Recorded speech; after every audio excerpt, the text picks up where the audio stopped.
Very good morning students. बच्चों, आज हम आपकी कविता संगतकार के प्रश्न उत्तर करेंगे, जिसके कवि हैं मंगलेश डबराल जी। तो संगतकार से तो आप वाकिफ़ ही होंगे। मुख्य गायक के साथ जो उसके गायन में सहयोग करते हैं, चाहे गाने वाले चाहे वाद्य तंत्र बजाने वाले, उन्हें संगतकार कहा जाता है। पर इस कविता में इसे एक बहुत विस्तृत आयाम में प्रयोग किया है। किसी भी व्यक्ति की सफलता के पीछे जिन व्यक्तियों का हाथ होता है उसे संगतकार कहा जाता है। तो करते हैं इसके प्रश्न उत्तर शुरू। पहला हमारा प्रश्न है, संगतकार के माध्यम से कवि किस प्रकार के व्यक्तियों की ओर संकेत करना चाहता है कि संगतकार कौन होते हैं। तो संगतकार के माध्यम से कवि उन व्यक्तियों की ओर संकेत करना चाह रहा है जो महान और सफल व्यक्तियों की सफलता के पीछे रहकर अपना योगदान देते हैं। जैसे किसी भी व्यक्ति के पीछे उसके माता पिता होते हैं, उसके सहपाठी होते हैं, उसके गुरुजन होते हैं, या वो कोई भी आगे चलकर वो कोई ट्रेनिंग करता है, उसके पीछे जो उसके सहयोगी होते हैं वो सभी संगतकार होते हैं जो उसे एक सफल व्यक्ति बनाने में योगदान देते हैं। और वो पर्दे के पीछे होते हैं, नाम उनका नहीं आता, नाम सिर्फ सफल होने वाले व्यक्ति का आता है। पर उसके पीछे सिर्फ उसकी ही मेहनत नहीं होती, बहुत सारे लोगों की मेहनत उसके पीछे रहती है। तो ये लोग महत्वपूर्ण योगदान तो देते हैं, परंतु ये लोगों की निगाह में नहीं आ पाते। जैसे आप सफल व्यक्ति, आप जैसे अब्दुल कलाम को ले लीजिए, या किसी भी ऐसे सफल व्यक्ति को ले लीजिए जिन्होंने देश का नाम बहुत ऊंचा किया है, पर वो अकेले ही उसमें सक्षम ना होते अगर उनके पीछे ये संगतकार ना होते उनकी सहायता करने के लिए। और सफलता के श्रेय से ये लोग वंचित रह जाते हैं। जो लोग सहायता करते हैं, इन्हें उस सफलता का श्रेय नहीं मिलता। सफलता का श्रेय सिर्फ उस सफल व्यक्ति को मिलता है, पर एक सफल व्यक्ति के पीछे बहुत सारे लोग उसकी सफलता का कारण होते हैं, उन्हें संगतकार कहा जाता है। जैसे मुख्य गायक है, तो मुख्य गायक की सफलता के पीछे उसके साथी गायक होते हैं जो गाते वक्त उसका साथ देते हैं। वो वाद्य कलाकार होते हैं जो कोई भी इंस्ट्रूमेंट बजाते हैं। ध्वनि एवं प्रकाश की व्यवस्था देखने वाले, क्योंकि आप अगर एक साधारण स्टेज पर सिर्फ साधारण कोई गाना सुनेंगे तो वो उतना प्रभावशाली नहीं होगा जितना वो पूरा ध्वनि और प्रकाश के साथ शानदार लगता है। तो ये सारे जो कलाकार होते हैं और इन कर्मियों का जो योगदान रहता है, उन्हें संगतकार कहते हैं। पर इसका श्रेय उन्हें नहीं मिल पाता, उसका श्रेय उस मुख्य गायक को मिलता है। मान लीजिए एक जगजीत सिंह की गज़ल चली हुई है, तो एक तो उसके साथ गाने वाले, उनके साथ गाने वाले जो लोग हैं वो उनका साथ दे रहे हैं। उसके पीछे जो पूरी व्यवस्था, उस स्टेज को सुंदर बनाने की जो व्यवस्था की गई, वो लोग हैं। वाद्य तंत्र बजाने वाले लोग हैं। पर श्रेय किसको मिलता है? श्रेय तो मुख्य गायक जगजीत सिंह जी को मिला। पर ये जो लोग पीछे हैं, जो पीछे रहकर उनकी सफलता के लिए जिन्होंने योगदान दिया, उन्हें संगतकार कहते हैं। ठीक है, तो नेक्स्ट क्वेश्चन है आपका, संगतकार जैसे व्यक्ति संगीत के अलावा और किन किन क्षेत्रों में दिखाई देते हैं? तो देखो बच्चों, संगतकार तो हर क्षेत्र में दिखाई देते हैं। कोई भी व्यक्ति, कहते हैं ना कि अकेला चना भाड़ नहीं फोड़ सकता, हर व्यक्ति के पीछे बहुत सारे लोगों की मेहनत होती है उसे सफल बनाने के लिए। संगतकार जैसे व्यक्ति संगीत के अलावा और क्षेत्रों में भी होते हैं। जैसे देख लीजिए, खेल में जो है, जीत का श्रेय सिर्फ कैप्टन को मिलता है, जबकि विजेता, उसे विजेता बनाने के लिए पूरी टीम होती है, खिलाड़ियों का योगदान होता है। अकेला कैप्टन तो गेम नहीं खेल सकता, तो पूरे खिलाड़ियों का जो योगदान होता है, उसके अलावा उसका कोच होता है। कोच के बाद उसका खाना बनाने वाले लोग होते हैं, उनके ड्रेस को डिज़ाइन करने वाले लोग होते हैं, उनके बैट्स बनाने वाले लोग होते हैं, या कोई भी और गेम है, बैडमिंटन बनाने वाले, हॉकी बनाने वाले, बहुत सारे कितने लोग होते हैं जो हर हर खेल के लिए कितनी ही चीज़ें चाहिए होती हैं। तो ये सभी लोग जो है, इन सभी लोगों के योगदान से एक टीम विजयी होती है और उस टीम की विजय का श्रेय कैप्टन को जाता है। तो कैप्टन के पीछे जितने भी लोग हैं वो सभी संगतकार हैं। नेक्स्ट है आपका राजनीति के क्षेत्र में। अब आपने देखा होगा कि राजनीति के क्षेत्र में नेता जीतता है, एक उम्मीदवार जीतता है, पर उसके पीछे कितने लोग होते हैं उसे विजयी बनाने के लिए। कुछ छोटे नेता होते हैं, आम जनता होती है जो वोट भी देती है, चुनावी चंदा भी देती है और प्रचार करने में भी योगदान करती है। तो ये सभी लोग संगतकार हुए। अब सिनेमा के क्षेत्र में ही आप देख लीजिए, एक फिल्म को सफल बनाने के लिए कितने अनगिनत लोगों का योगदान होता है। हम तो टीवी में देखते हैं कि ओके हीरो है, हीरोइन है, हमें साइड रोल करने वाले याद भी नहीं रहते, या कोई एक डांस ही चल रहा है तो हम अगले दो लोगों को देख रहे हैं कि हाँ ये दो डांस, जो पीछे कलाकार हैं जिनकी वजह से वो एक उत्तम श्रेणी का डांस बनता है, हम उनकी तरफ ध्यान भी नहीं देते। तो इसी तरह सिनेमा के क्षेत्र में भी एक फ़िल्म को सफल बनाने के लिए बहुत सारे लोग हैं। फ़िल्म राइटर है, प्रोड्यूसर है, उसके बाद डांसर हैं, कोरियोग्राफर हैं, तो ये सभी लोग संगतकार हैं। अब आप शिक्षा के क्षेत्र में आ जाइए, तो किसी भी शिक्षा के क्षेत्र में परीक्षाफल का जो परीक्षाफल अच्छा आता है तो श्रेय किसको मिलता है? अधिकारियों को मिलता है। पर उसके पीछे अध्यापक गण हैं और उस स्कूल के कर्मचारी हैं जो आपके, चाहे वो चपरासी, प्यून्स कोई भी रहते हैं, वो उनका अमूल्य योगदान आप लोगों के लिए होता है। तभी तभी जो है एक शिक्षा के क्षेत्र का अच्छा परिणाम आ सकता है। परंतु उसका श्रेय किसको जाता है? जो श्रेष्ठ अधिकारी होता है, तो उसके पीछे बहुत सारे लोगों का योगदान रहता है। या किसी युद्ध को जीतने में सेनापति को श्रेय जाता है कि हाँ किसी, और जो सैनिक बेचारे कई वीर गति को प्राप्त हो जाते हैं, उनका सिर्फ नाम भर आता है, परंतु उनका योगदान कितना बड़ा रहता है, उनके बलिदान से ही आप किसी युद्ध को जीत पाते हैं। तो किसी युद्ध को जीतने के लिए नाम तो सेनापति का होता है, श्रेय सेनापति को मिलता है, पर उसके पीछे बहुत सारे लोगों ने अपना बलिदान दिया होता है, वही लोग संगतकार हैं। तो जीवन के हर क्षेत्र में संगतकार मिलते हैं। आप बच्चे हैं तो अभी आपके संगतकार कौन हैं? आपके माता पिता हैं, आपके अच्छे दोस्त हैं। अगर आप अच्छी संगति में रहेंगे तो वो अच्छे संगतकार हैं। कई बार बुरे संगतकार भी होते हैं, तो वो आपके जीवन को बुरी दिशा दे देते हैं। इसलिए हमेशा आपके संगतकार अच्छे और उत्तम होने चाहिए। आपके शिक्षक हैं, वो भी आपके संगतकार हैं। तो जीवन के हर क्षेत्र में संगतकार पाए जाते हैं। हमारा अगला प्रश्न है, संगतकार किन किन रूपों में मुख्य गायक गायिकाओं की मदद करते हैं? तो ये संगतकार गायक गायिकाओं की विभिन्न रूपों में मदद करते हैं। वो कैसे करते हैं? एक तो जब वे मुख्य गायक की भारी आवाज़ में अपनी सुंदर और कमज़ोर आवाज़ की गूंज मिलाकर गायन को प्रभावपूर्ण बना देते हैं। अगर सिर्फ एक जो गायक है वही गाता रहे, उसमें पीछे उसका सहयोग ना हो, कोई सुर ताल साथ में ना हो, तो वो बिल्कुल भी प्रभावपूर्ण नहीं होगा। और गायक जब अपने अंतरे की जटिल जंगल में खो जाते हैं, अंतरा होता है एक, हर गाने में एक मुखड़ा होता है जो पहला पैराग्राफ होता है, और उससे आगे जो पैराग्राफ होते हैं उसे अंतरा कहते हैं। अंतर बीच में जो पैराग्राफ आता है, तो पहला मुखड़ा गाना तो सरल होता है, पर जब अंतर की जटिलता ने, मतलब वो बहुत सुर लगाने, तार सप्तक के सारे गामा पाधा निसा ये सुर लगाना, ये कोई सरल कार्य नहीं होता। तो जब इसमें कई बार मुख्य गायक उलझ जाता है, तो संगतकार ही स्थाई को संभाले रखकर उनकी मदद करता है कि जो सुर है उस सुर को पकड़ के रखता है संगतकार। इस तरह वो मुख्य गायक की मदद करता है। तार सप्तक गाते समय संगतकार उसके स्वर में स्वर मिलाकर उसे अकेले होने का एहसास नहीं होने देता, क्योंकि कहते हैं ना कि एक अकेला और एक 11 हो जाते हैं। तो हमेशा आप जब भी कोई काम अकेले करते हैं तो आपका आत्मविश्वास भी उतना नहीं बन पाता, पर जब आपके पीछे और लोग भी खड़े होते हैं तो आपका आत्मविश्वास भी बनता है और आप अपना बेस्ट दे पाते हैं। तो इस तरह संगतकार मुख्य गायक के स्वर से अपना स्वर ऊंचा ना करके उसकी सफलता में बाधक नहीं बनते।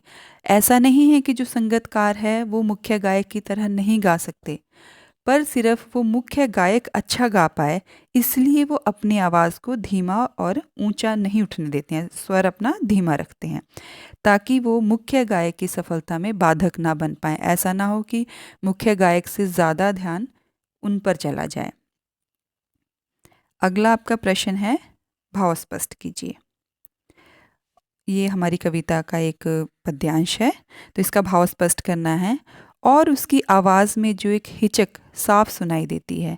हिचक होता है थोड़ी सी हेजिटेशन, मतलब बहुत खुल के ना बोलना, या अपने स्वर को ऊंचा ना उठाने की जो कोशिश है उसे विफलता नहीं, उसकी मनुष्यता समझा जाना चाहिए।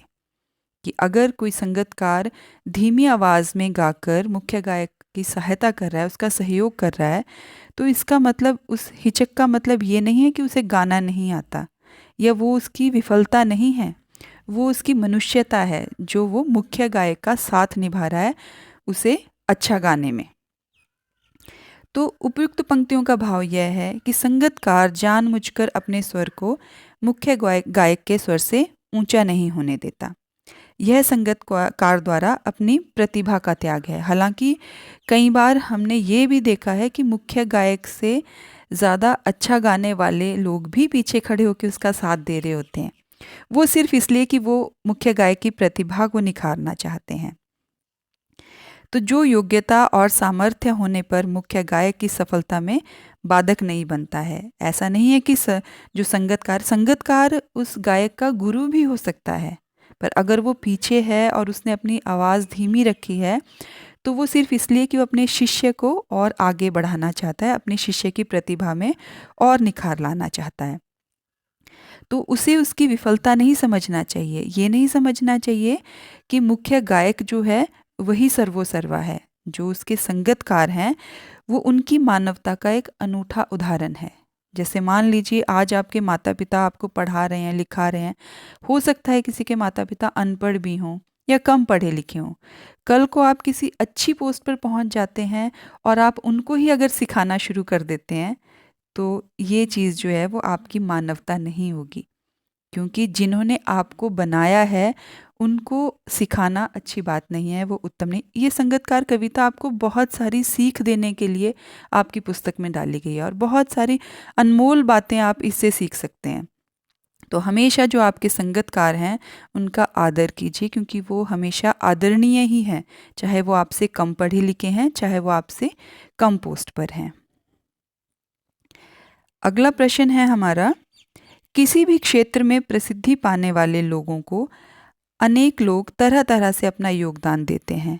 कोई एक उदाहरण देकर इस कथन पर अपने विचार लिखिए।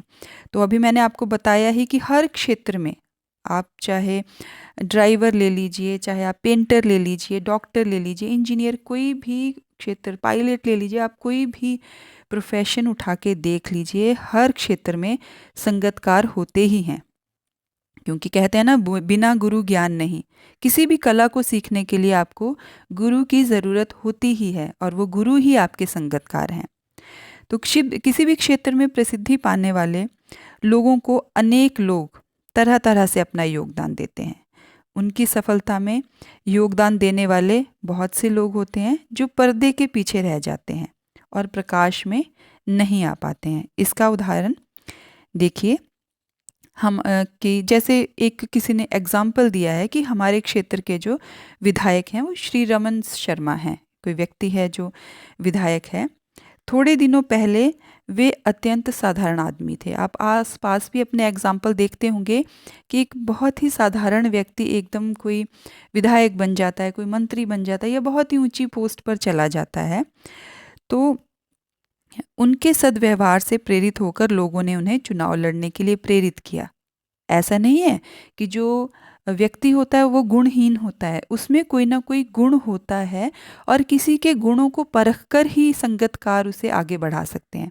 गुणहीन व्यक्ति को अगर कैसी भी संगति मिल जाए, अच्छी संगति मिल जाए, बुरी संगति मिल जाए, जो गुणहीन है, जो अपने गुणों को निखारना ही नहीं चाहता, वो उसका निखरना मुश्किल है।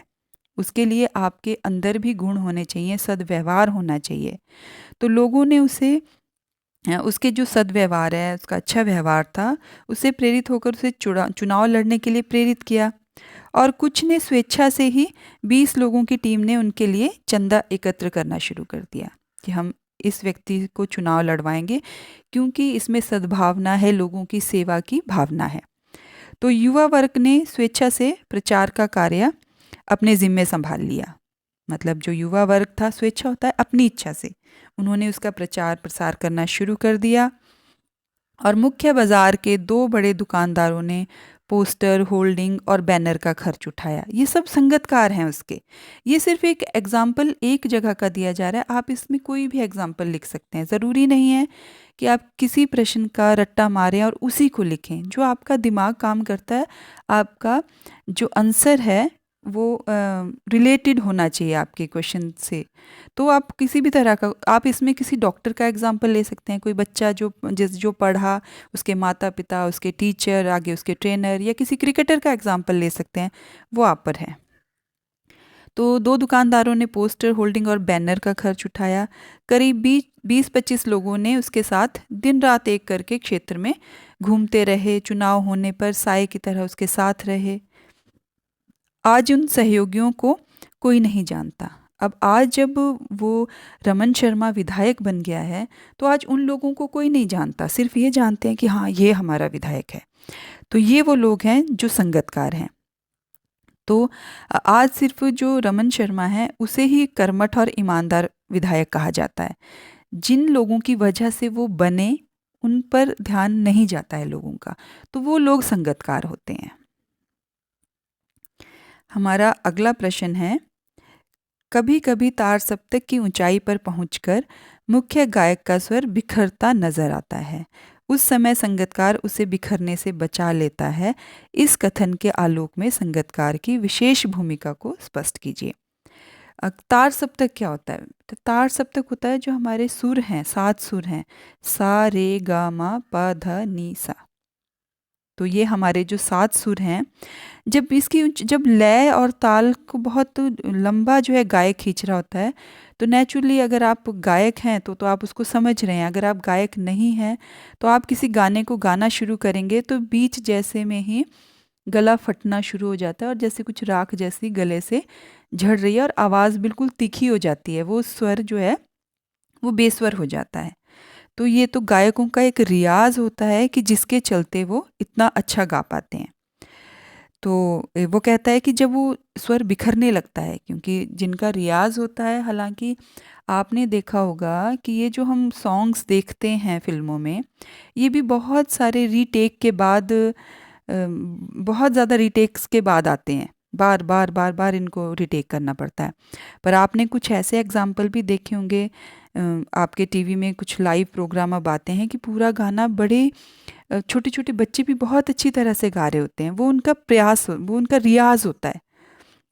तो कहता है कि जब संगतकार का सुर बिखरता है, मुख्य गायक का जब सुर बिखरता है, तो संगतकार उसे कैसे उसको संभालता है। तो तार सप्तक गाते समय स्वरों के उतार चढ़ाव में, क्योंकि स्वर आपने देखा कभी बहुत ऊंची लय ले जानी पड़ती है, कभी बिल्कुल उसको धीमा लाना पड़ता है। तो उसमें जब मुख्य गायक की आवाज़ बैठने लगती है, गला थक भी जाता है और कई बार वो सुर से भटक जाता है और उसकी आवाज़ कुछ गिरती हुई महसूस होती है, तब संगतकार मुख्य गायक के स्वर में स्वर मिलाकर उसे सहारा देता है। तो वो उसके साथ गाना शुरू करता है ताकि जो मुख्य गायक की थोड़ी बहुत जो कमी है वो ढक जाए, वो सामने ही ना आ पाए। तब उनके स्वर बिखरने से पहले ही संभाल लेते हैं। जैसे ही उन्हें लगता है कि अब मुख्य गायक का स्वर थोड़ा सा ढीला पड़ने वाला या गिरने वाला है, वो उसके साथ गाकर उस स्वर को संभाल लेते हैं और उसकी गायन की सफलता को विफलता में नहीं बदलने देते, मतलब उसे वो फ्लॉप नहीं होने देते। इस प्रकार मुख्य गायक की सफलता में संगतकार की भूमिका अत्यंत महत्वपूर्ण होती है, चाहे वो गायन में है, चाहे वो किसी भी क्षेत्र में है। अगर मान लीजिए आप कोई दिशा भटक जाते हैं, कई बार आजकल की युवा पीढ़ी जो है वो नशे की तरफ बहुत ज़्यादा आकर्षित हो रही है, तो उससे आपको बाहर लाने वाले कौन होते हैं? कई बार कुछ एग्जाम्पल हमें समाज में ऐसे देखने को मिलते हैं। तो अगर आपका माता पिता का सहारा है, गुरुजनों का सहारा है, आपके दोस्त अच्छे हैं, तो वो आपको उस बुराई से खींचकर बाहर ले आते हैं। पर अगर आप संगतकार ही ऐसे ढूंढ लेते हैं जो आपको उस गर्त की तरफ खींचने वाले हैं, तो फिर जीवन का जो है वो भला होने मुश्किल ही है। तो नेक्स्ट हमारा क्वेश्चन है लास्ट, सफलता के चरम शिखर पर पहुंचने के दौरान यदि व्यक्ति लड़खड़ाता है, तब उसे सहयोगी किस तरह संभालते हैं? चरम शिखर होता है बेटा बिल्कुल ऊंचाई पर पहुंचना। सफलता के चरम शिखर पर पहुंचने के दौरान यदि व्यक्ति लड़खड़ाता है, कोई ऐसी बात हो जाती है। अभी आपने देखा कि जो एक बहुत यंग डेथ हुई, सुसाइड किया बॉलीवुड में, तो अगर उसके साथ अच्छे संगतकार होते तो शायद वो नशे की लत में ना पड़ता और इस तरह से अपने जीवन का अंत ना करता। तो सफलता के चरम पर पहुंचने पर भी खुद को संभालना मुश्किल होता है। जब आप सफलता के बिल्कुल चोटी पर होते हैं तो कई बार आदमी लड़खड़ा जाता है, तो संगतकार उसे किस प्रकार संभालता है? तो सफलता के शीर्ष पर पहुंचकर जब कोई व्यक्ति अचानक लड़खड़ा जाता है तो उसके सहयोगी उसे साहस और हौसला बनाए रखने के लिए प्रेरित करते हैं। मैं आपको एक एग्जांपल दूंगी, जैसे कपिल शर्मा शो में जो पीछे जो भी हुआ वो आप सब बच्चों को पता है। तो वो कुछ ऐसी बातें बीच में हो गई थी कि वो शो बंद हो गया था, पर अपनों का हौसला और साहस बंधाने पर वो दोबारा शुरू हो गया। एक प्रेरणा मिलती है ना, अगर आपके अपने आपको हौसला दें, सहयोग दें, अगर वो लोग आपको प्रोत्साहित करें तो आप जीवन में कहीं कुछ कर सकते हैं, अगर आपके संगतकार आपका हौसला बढ़ाने वाले हैं। पर अगर संगतकार ही आपको आपके उत्साह को ख़त्म करने वाले हैं तो फिर वो संगतकार आपके जीवन की दिशा को भ्रमित कर देते हैं। तो वे तन मन से ही नहीं, आवश्यकता होने पर धन से भी उसकी सहायता करते हैं, कि संगतकार वही हैं जो सिर्फ तन मन से नहीं, धन से भी आपकी सहायता करें। वे उसे उसकी कमियों के प्रति सचेत करते हैं तथा दोबारा सफलता के शीर्ष पर पहुंचाने में मदद करते हैं। संगतकार वही है, कभी भी अपनी कमियों, जो आपकी कमियों को उजागर करता है, उसे अपना दुश्मन मत समझिए। एक दोहा है, निंदक नियरे राखिए, आंगन कुटी छबाए, बिन पानी साबुन बिना निर्मल करे सुहाए। कि जो व्यक्ति आपकी निंदा करने वाला है, एक तो होता है ना जिसको काम ही निंदा करने का है, उसको नहीं सुनना है, पर जो व्यक्ति आपकी कमियों को आपको बताता है और उनमें सुधार लाने के लिए आपको प्रेरित करता है, तो ऐसे व्यक्ति को हमेशा अपने साथ रखिए, क्योंकि ऐसा व्यक्ति बिना पानी और बिना साबुन के भी आपकी काया को निर्मल और सुंदर बना देता है, आपके व्यक्तित्व को सुंदर बना देता है। तो इसलिए हमेशा अच्छे संगतकार जो है वो आपके जीवन को शीर्ष पर पहुंचाते हैं। आपकी सफलता का श्रेय तो आपको जाता है, पर आपकी सफलता के पीछे वो संगतकार होते हैं। इसलिए हमेशा अच्छे संगतकार रखिए और उनके एहसानों को हमेशा नमन कीजिए, क्योंकि उन्हीं की वजह से किसी व्यक्ति का किसी क्षेत्र में जीवन जो है श्रेष्ठ हो पाता है। तो ये थे हमारे संगतकार के क्वेश्चन आंसर। आई होप कि आप सबको समझ आए होंगे। And subscribe the channel for more videos. Thank you and have a nice day.